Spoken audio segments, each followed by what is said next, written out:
Hello students, आज हम देखेंगे LCO मेथड H2 प्लस के लिए उसका mathematical derivation for H2 plus ion LCAO linear combination of atomic orbitals.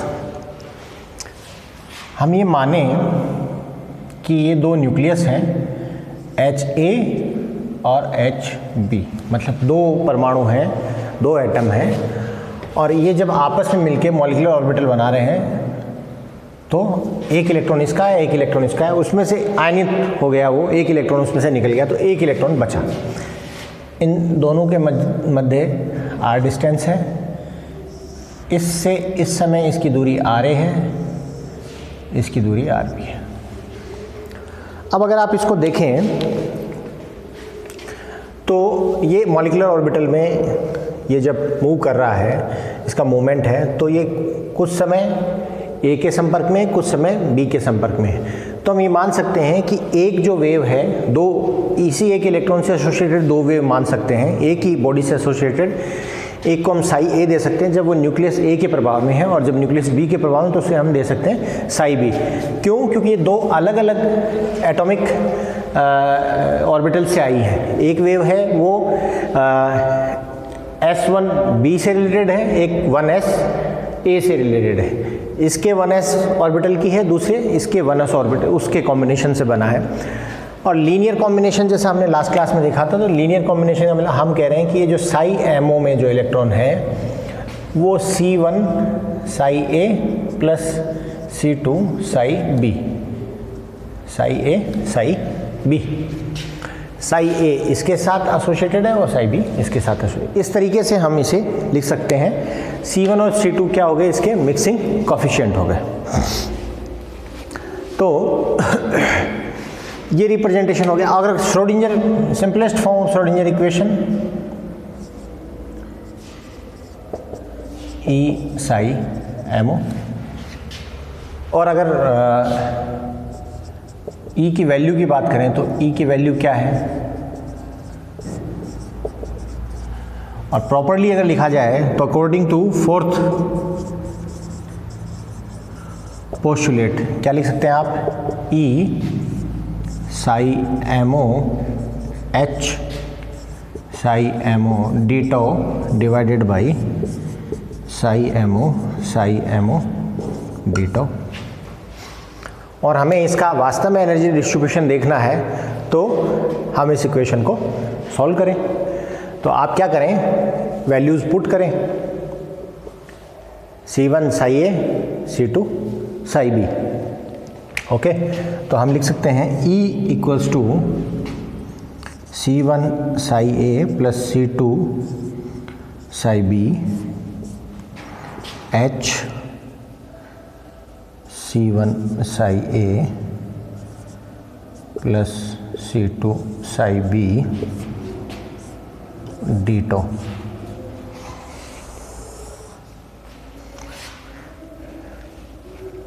C1 psi A plus C2 psi B का square d tau। हम इसे इस तरीके से रिप्रेजेंट कर सकते हैं। ओके,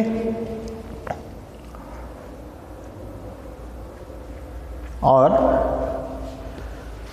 सॉल्व करें, इसको ओपन करें और इसको सॉल्व करें तो इसे कैसे लिख सकते हैं हम देखें। यहाँ लिखते हैं आगे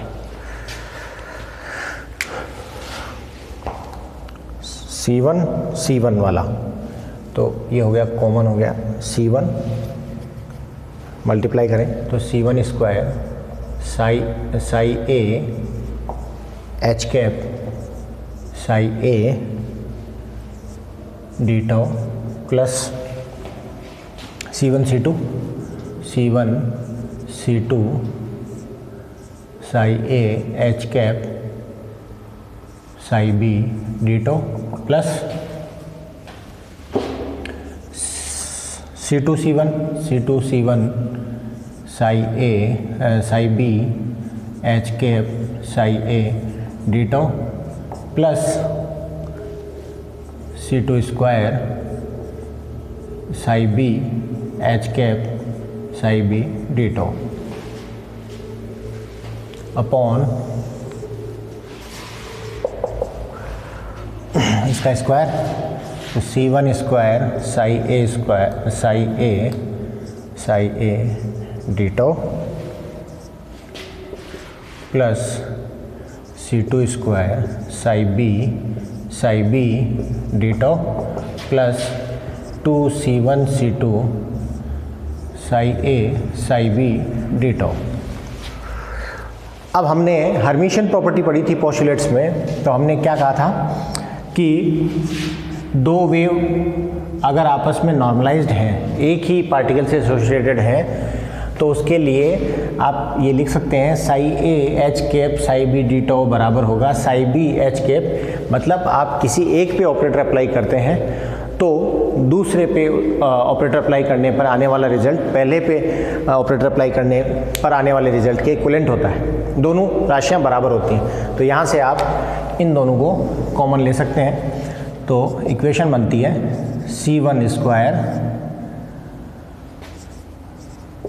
psi a h psi a d tau plus 2C1 C2 psi a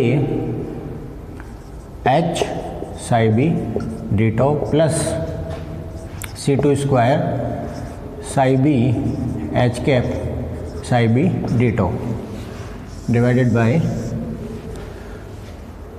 C1 square psi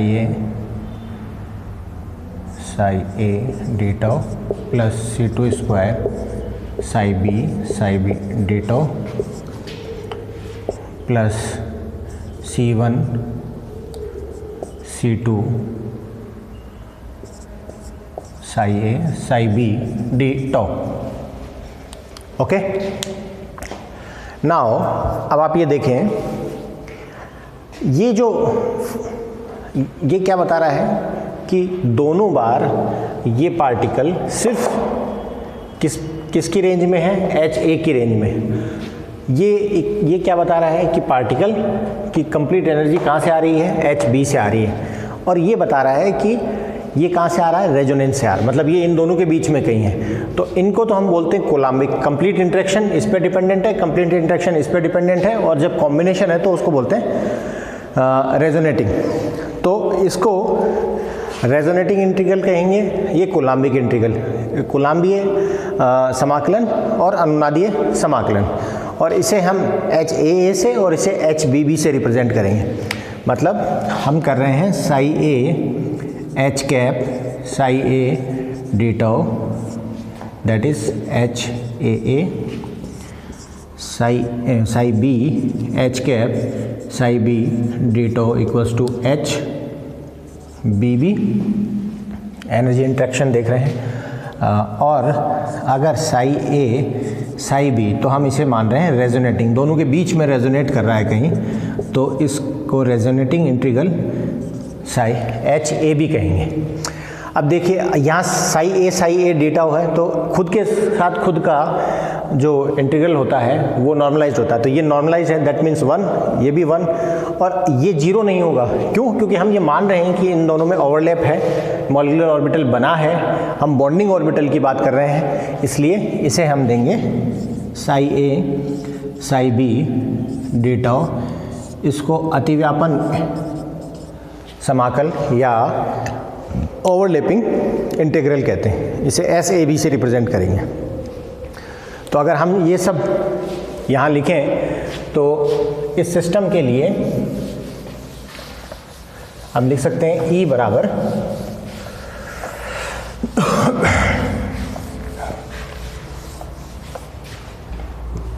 इस सिस्टम के लिए हम लिख सकते हैं E बराबर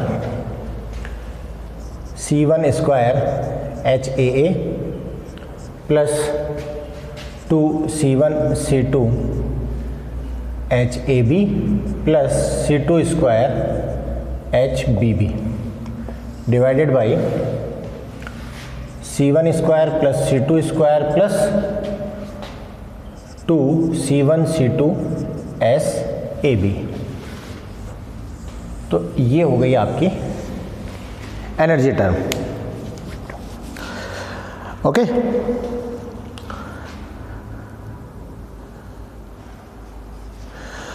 अब प्रॉपर में बॉन्डिंग इंटरेक्शन कब होगा, जब एनर्जी टर्म क्या होगी, मिनिमम होगी। जितनी कम ऊर्जा उतना ज़्यादा स्थायी सिस्टम। तो मिनिमम एनर्जी, तो मिनिमम का कॉन्सेप्ट जो है वो C1 और C2 के लिए अगर हम मिनिमम का कॉन्सेप्ट करें तो हम कहेंगे कि C1 इक्वल्स टू 0। मिनिमा की कंडीशन क्या है, फॉलो होनी चाहिए, न्यूनतम मान। तो न्यूनतम मान क्या हो सकता है, 0। तो ये मिनिमा की कंडीशन अगर हम इस पे लगाएं तो इस इक्वेशन को हम सॉल्व करें C1 के रेस्पेक्ट में और फिर सॉल्व करें इसे।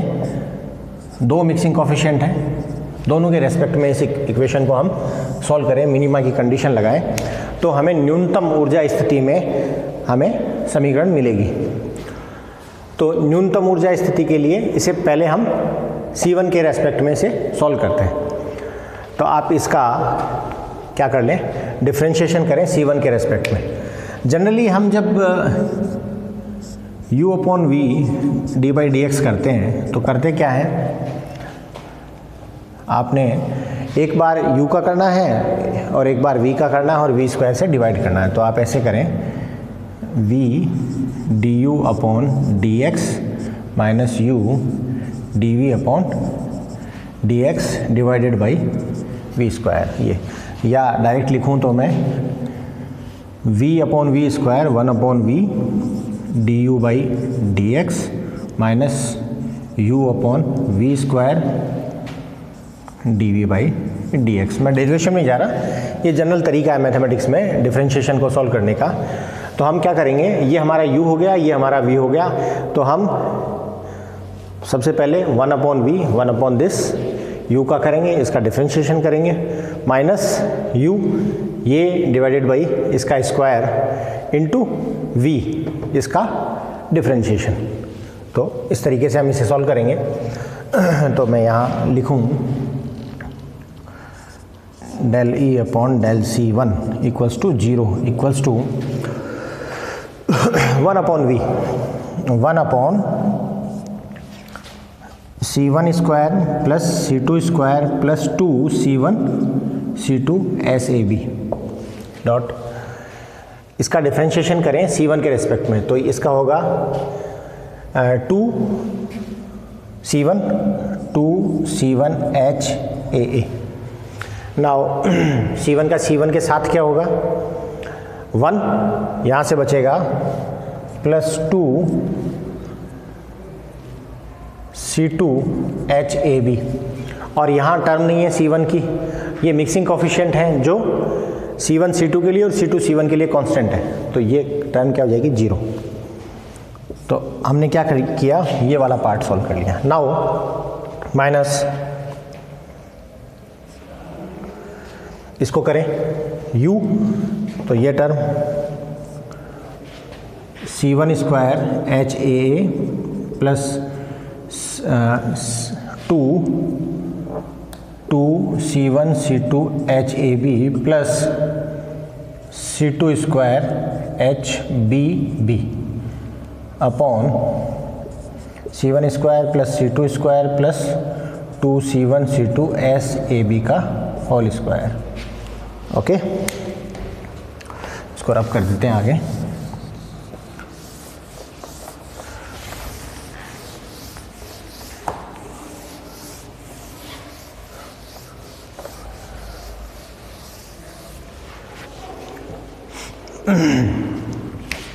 तो ये हो गया u upon v square. Now v के साथ x डिफरेंशिएशन, तो इसके साथ डिफरेंशिएशन करें तो C1 के रेस्पेक्ट में करना है। तो C1 का होगा 2C1 C2 के साथ 0 प्लस C1 का C1 के साथ 1 तो 2C2 SAB।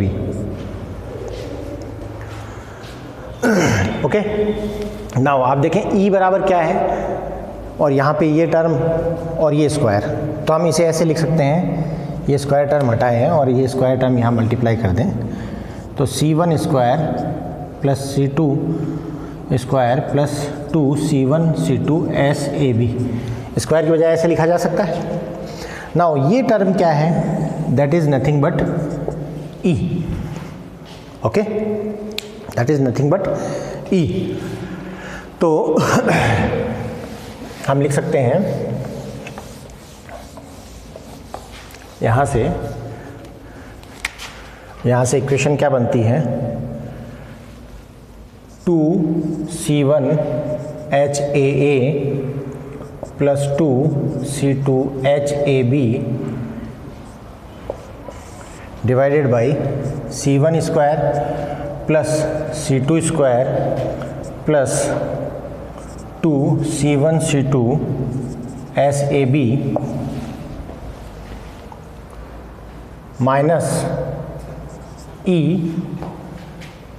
Into 2C1 plus 2C2HAB divided by C1 square plus C2 square plus 2C1C2HAB equals to 0।